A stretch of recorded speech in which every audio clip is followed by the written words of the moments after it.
In our journey to find the history of Sri Lanka, I went to the North Central Province to explore two other major historical locations. That is, to find the main evidence of our history, Sigiriya and Pidurangala. Talking about Sigiriya first, it is not just a name in Sri Lanka, but a creation known to the whole world. That is why many accepted Sigiriya as the eighth wonder of the world, even if not officially declared. However, even today, some technical methods used in Sigiriya are difficult for modern science to figure out. Therefore, when talking about the Hela civilization, Sigiriya is a place we must explore. We are now on our way to the main entrance of Sigiriya. Before everything, I must say that we are all going to the northern entrance of Sigiriya. In addition to this, Sigiriya has a southern entrance and an eastern entrance that have not yet been excavated today. Some historians say it will take another 10 years or so to finish excavating the eastern side. Another main thing to mention is that Sigiriya is a heritage that displays our country's proud history. So, arguing about who built this is not the most important thing. However, to inform you about the lost Hela technology, I will present these factors one by one.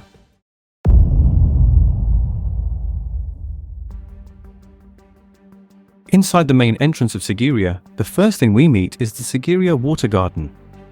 This water garden is a very special place, but before talking about that, I thought I would tell you a little about how the Sigiriya rock was naturally formed. There are mainly two types of volcanoes in the world. The first type explodes from the top of a large mountain or flows out like a lava river, as we all know. But there is another type of volcano where the lava does not flow out to the top but collects inside the earth at weak points. When lava collects inside the earth like this, a large internal pressure is created, and due to this pressure, sometimes the magma pushes the earth's crust upwards. As the lava comes up like this, it cools down and rock parts remain.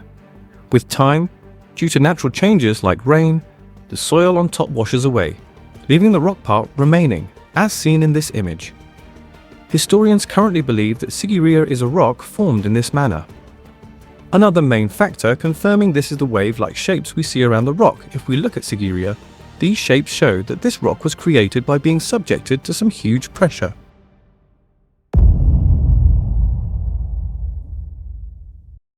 Okay, let's go inside Sigiriya. When entering, the first place we meet is the water garden. The path running through the middle of this water garden is also a very special thing. That is, if you draw a line straight down the path, it goes through the exact center point of the Sigiriya rock without deviating even by a decimal. Balancing such ancient technical methods is a very difficult task. It has been found that Sigiriya possesses a spiral water technology. A water technology like this existed previously only in the Chinese civilization 5,000 years ago. In this Sigiriya water system, we can see fountains, ponds, and pools. The technology of bringing water from the main springs, sending it up through fountains, and taking it to ponds amazes us even today.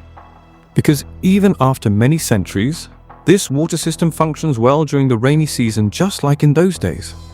The water garden is a place where you can get a main idea about the two types of constructions in Sigiriya I mentioned earlier. In some places, we can see creations made of bricks, but in other places, we see that constructions are done using the natural rock itself. This is where the story about the connection between Ravana's history and Sigiriya comes forward.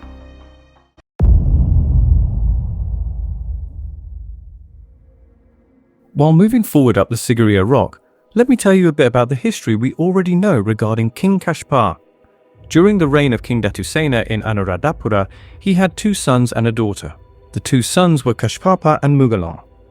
King Datusena married his daughter to his sister's son, the general named Megara. After this marriage, General Megara started harassing King Datusena's daughter. Because of this harassment, King Datusena punished his sister Megara's mother. It was not a small punishment. The king ordered her to be burnt to death. After this incident, General Megara planned to take revenge on King Datusena, and because of this, the king also lost his kingship. With the loss of kingship, the throne went to King Kashyapa. General Megara, joining King Kashyapa, took revenge on King Datusena by walling him up in a wall, plastering it with clay, and killing him. Prince Mugalan, with the aim of obtaining the kingship after this incident and hatred, fled to India. This entire incident I mentioned is presented according to the Mahavamsa. King Kashyapa reigned in Anuradhapura for 18 years, from 474 to 495 AD. During this reign, he heard that Mughal was getting ready to invade him with Indians. With this news, King Kashyapa moved his kingdom from Anuradhapura to Sigiriya. So, King Kashyapa came to Sigiriya to hide. This is where historians face a question. That is, if the king came to Sigiriya to hide or for protection, would he build his palace on the highest rock in the whole area and hide there? While reading this section of the Mahavamsa, it is mentioned in one place like this: King Kashyapa came here and restored this place. According to researchers, if he restored it that way, there must have been some construction here when he arrived. Also, researchers who examined Sigiriya found about 3,000 Roman coins believed to be used around the 3rd century AD. This confirms that even before King Kashyapa made Sigiriya his capital, people had lived here.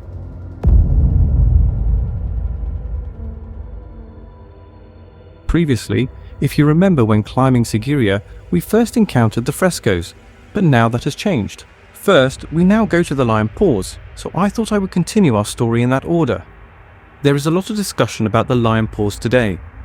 Some say these are the paws of a lion, while others say that since the construction has 3 toes, there was a figure of a peacock here. Based on a conversation I had with someone I met there, both these concepts might be wrong.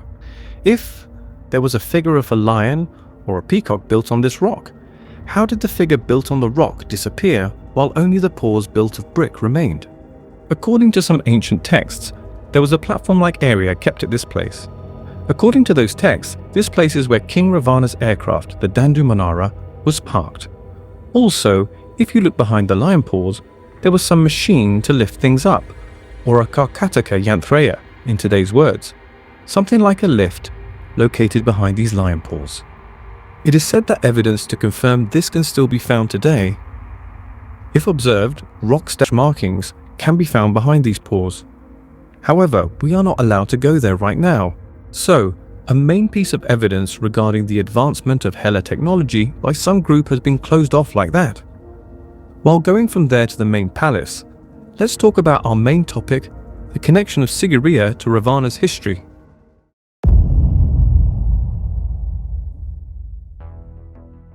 Even with steps built like today, it is very difficult for us to climb Sigiriya. So how did people in such ancient history create this? When searching for information from ancient historical texts, we find a place called Kuvera's Alakamandawa. Historians say that this Kuvera's Alakamandawa is indeed Sigiriya today. Kuvera is King Ravana's brother, and Vishravasmini, King Ravana's father, had a brilliant architect named Mayan. Also, this Mayan is King Ravana's father-in-law or Queen Mandodari's father. Vishravasmuni gave the Alakamandawa, designed by Mayan and created by the Raksha clan, to Kuvera to govern. But because of Kuvera's connection with the Deva clan of India and the harassment done to the Yaksha clan people, King Ravana chased Kuvera away from Alakamandawa during his reign and took its ownership. This is the simple story that can be told about Alakamandawas. So let's see how the connection between Alakamandawa and Sigiriya is confirmed. In the early days of making this video, I searched for information in the Ramayana, but as I moved forward, I understood that the Ramayana is a book written to cover up our true history. I was able to find more information from Sri Lankan books and researchers. Even though the Ramayana was written that way, they could not completely cover up the Hela technology that existed in our history. In one place in the Ramayana, Alakamandawa is mentioned. In the section where Hanuman comes to spy on Lankapura, seeing the Pushpaka Vimana is written. The section goes like this: He saw the palace of the Lord of Lanka, possessed of all virtues that could be obtained from the earth, created by Mayan, obtained by effort. Hanuman was amazed to see the divine instruments, golden furniture, and decorations filled in that palace. On one side of it, a white structure like the full moon filled with beautiful flower garlands was seen. He saw a throne surrounded by golden chains and covered with glowing Ashoka flowers like the sun. Many places mentioned in this section can still be found on top of Sigiriya today. A main place among them is the Sigiriya throne Paramasanya. If you go near the throne, you can see how smoothly its surface has been created. Also, our Hela people had the ability to take the geometric shapes of the throne exactly from the granite rock. Also, another place that speaks about Hela technology is mentioned in another place in the Ramayana like this. Hanuman climbed onto this Pushpaka chariot, which shone like the rising sun, smelling of sandalwood powder, having windows made of crystal and platforms made of gold and ivory, created by Vishvakarma. Here, gold and ivory refers to creations made of gold. When investigating areas like Pidurangala, it is confirmed that the Yaksha clan did creations like this 5,000 years ago. Also, the Karkataka Yantraya lifti, mentioned near the lion paws, was also a creation made of gold.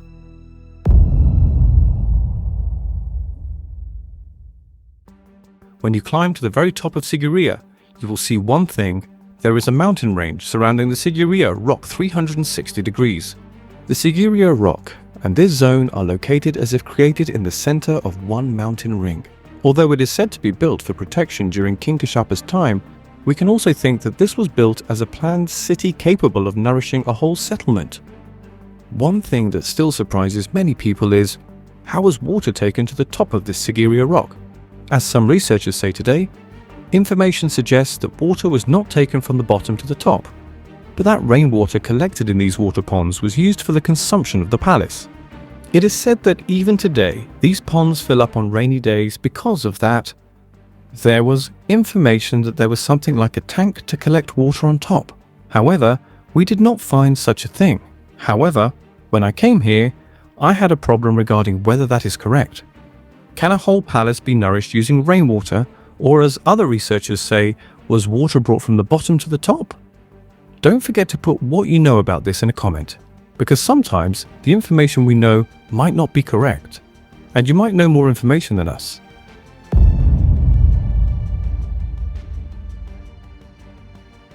Now, when we go to Sigiriya, we go to see the mirror wall and Sigiriya frescoes after going to the upper palaces. This is the mirror wall. When talking about the mirror wall, even though the graffiti written by ancient people of Sigiriya, their literary ability and usage are discussed, the mirror wall was actually built for protection. All these graffiti verses were written after the era of King Kashyapa. So, how was the mirror wall used to protect the Sigiriya kingdom in the early days? There is a reason it is called the mirror wall. When sunlight hits Sigiriya, this mirror wall reflects that light outwards, so an enemy coming from the front cannot take any aim at Sigiriya. Otherwise, this was not kept for writing graffiti or for couples coming today to write their names. If you go to Sigiriya, do not do things like that. Since people are there for protection, you cannot do that anyway. Not just that, we don't need someone else to protect these things for us. Let us protect our heritage ourselves.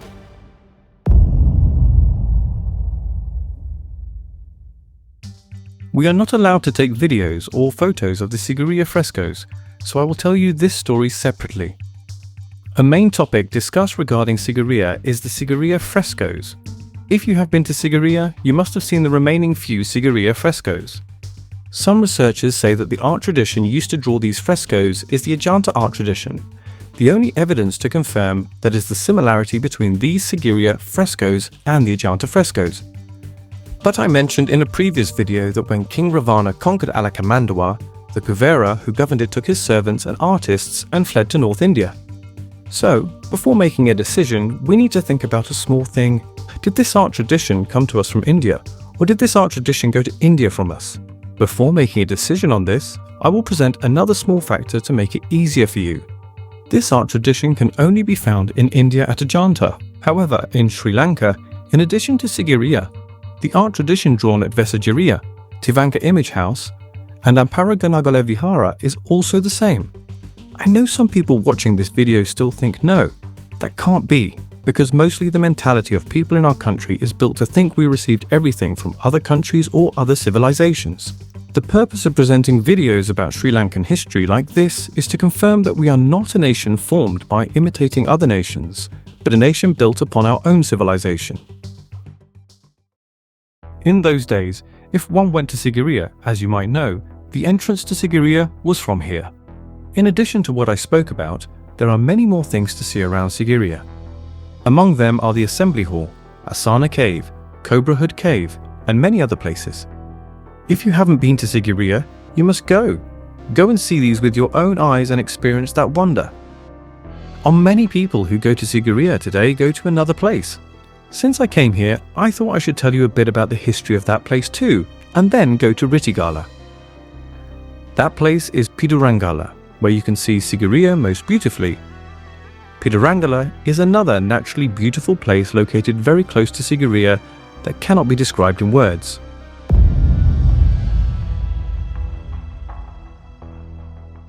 Since it is part of Sigiriya, I thought I would bring you some history stories about Pidurangala that not many people pay attention to. Even though we believe Pidurangala became popular because of Sigiriya, historically, Pidurangala Rajamaha Vihara is as important to our history as Sigiriya. As I said before, when King Kashyapa came to Sigiriya, Arahant monks were residing there. When he made the area his kingdom, the monks who were there moved to Pidurangala. Therefore, it is mentioned that King Kashyapa built a monastery here and offered the rock and temple complex to the monks. There is another very special thing regarding Pidurangala. That is, information is found that monk Mahanama, who wrote the Mahavamsa, resided in this place. Monk Mahanama is, in addition to being the author of the Mahavamsa, an uncle of King Datusena. Some believe that is why King Kashyapa gave a special place to this location. In addition, looking at how Pidurangala was naturally formed, just like Sigiriya, the rock was formed from parts that came up due to internal pressure where lava was trapped inside the earth. Many people who come to Sigiriya today do not forget to climb Pidurangala after climbing Sigiriya. That is why I thought of including this section in the Sigiriya video. Near the place where I said the Arahant monks moved, we can see a reclining Buddha statue that is 12.5 meters long. We can find from reports presented by archaeologists like Senarath Paranavithana that this statue belongs to the King Kashyapa era. From near this cave temple, there is a somewhat difficult path. After a journey of about 10 to 15 minutes, we can travel to the very top of Pidurangala rock. Wherever our people go, they help each other. I saw the same thing here. After coming to the top, we can see the surrounding environment in a way that is indescribably beautiful. We came at sunset, the way Sigiriya is seen in the distance at that time, and the sun setting from the west proves to us that our Sri Lanka is second to no other country in the world. After coming to the top of Pidurangala rock, based on some constructions and drain-like things there, some researchers believe that the water collected on this rock plateau was used for the Sigiriya water gardens fountains. Because to shoot water that high, water needs to come from a huge pressure. But since research is still ongoing, I won't make a big prediction about it. Whether King Kashyapa built Sigiriya or King Ravana built it, what it displays today is the grandeur of our history. It shows that excellent technical methods that even Western technology cannot figure out existed in our history. So, protecting Sigiriya is a duty personally assigned to us.